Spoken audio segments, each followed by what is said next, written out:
खुदा का वास्ता है, आपको 3.5 साल अपना वजीर आजम रहने वाला, मैंने पहले भी आपको बात की है कि आज उसको निकलना हो तो वो ये देख रहा होता है कौन सा वर्कर गाड़ी लेकर आएगा और मैं जाऊंगा। इससे ज्यादा मुल्क में कौन सा खुशनसीब लीडर चाहते हैं मुझे बताएं। मैंने कहा ना शुगर मिले उसकी है, ना उसने किसी बेवा के प्लाट पर कब्जा किया है, ना उसने किसी यतीम का फंड खाया है, क्या किया है आप मुझे ये बताएं। हमारी माँ बहन बेटी कोई भी बीमार होता था ना, सबसे पहले एमएनए का जाकर दरवाजा खटकाना पड़ता था, चाचा जी रुका दे दो, एमएस के पास लेकर जाना है। आज इमरान खान ने वो तमाम सरकारी ब्रोकरों को बीच में से हटाकर एक एटीएम कार्ड हमें पकड़ा दिया है, जिसको लेकर हम वहाँ गुजरे ना तो ऐसे लगता है जैसे वो पंजाबी समझ आती है, पिंड दा जुआई जावे तो कहीं जार पैंदे रहो, उन्होंने कहा जी वेलकम जी आप लेटे हम आपका इलाज करते हैं। क्यों करते हैं? उनको पता लग गया कि इसकी जेब में जो सा ना 20 लाख का कार्ड है।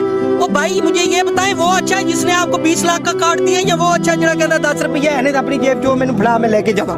कुछ खुदा का खौफ करे। आपने किया क्या? हमारे लीडरों ने सिर्फ खपे खपे का नारा लगाया, पंजाबी, पख्तून, बलोच, पठान, ये तो बात ही नहीं है। ये वाह दुनिया का लीडर है। अब इनको पूछे, ये आपा को पूछे आप पठान हैं, ये कहेंगी मैं पाकिस्तानी हूँ। इनसे पूछे, इनसे अगली बात पूछे आप कौन है, कहेंगी पीटीआई की वर्कर हूँ। ये है तब्दीली। इससे बड़ी तब्दीली क्या चाहते हो कि पूरी कौम ना कोई पठान रहा, ना कोई पंजाबी रहा, ना कोई पख्तून रहा, ना कोई बलोच रहा, सिर्फ और सिर्फ खान के टाइगर ही रह गए। अब